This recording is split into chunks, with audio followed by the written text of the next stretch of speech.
தமிழ் தேசிய கூட்டமைப்பின் தலைவர் இரா சம்பந்தனின் தலைமையில் அவரது இல்லத்தில் இந்த கலந்துரையாடல் நடைபெற்றது.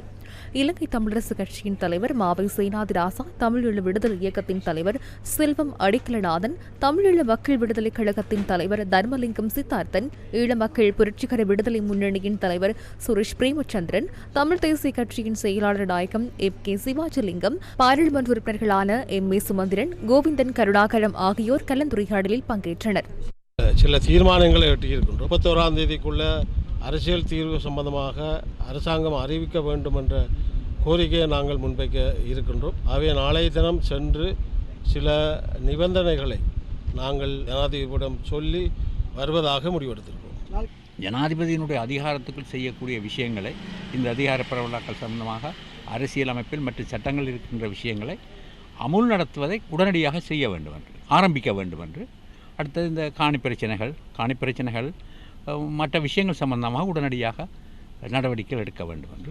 அதற்கு பிறகு நாங்கள் நிரந்தர தீர்வு சம்பந்தமாக பேச்சுவார்த்தை முன்னெடுப்போம் என்று சொல்லுவோம். அப்போ நாளைய தினம் நாங்கள் பேச வேண்டிய விஷயங்கள் சம்பந்தமாக இன்றைக்கி எங்களுக்குள்ளே கலந்துரையாடி இருக்கிறோம்.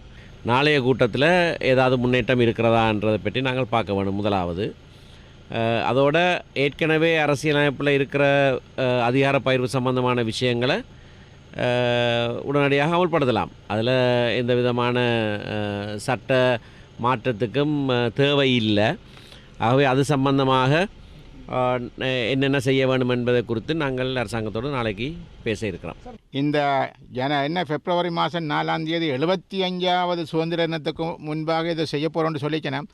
ஆகவே குறைந்தபட்சம் 75வது சுதந்திர தினத்துக்கு முன்பாக நாங்கள் ஒரு புதிய அரசியல் சாசனத்தை உருவாக்குறதற்கு, அதாவது இந்த நாட்டில் உள்ள சகல மக்களும் சமத்துவமாக வாழக்கூடிய ஒரு சமஷ்டி அரசியலமைப்பு முறையிலான ஒரு ஒரு ஒரு புதிய அரசியல் சாசனத்தை உருவாக்க அவர்கள் தயாராக இருக்கிறார்களா இல்லையா என்பதையும் அவர்கள் இந்த வருகிற இந்த 31ஆம் தேதி ஜனவரி 31க்கு முன்பாக அவர்கள் சொல்ல வேணும்.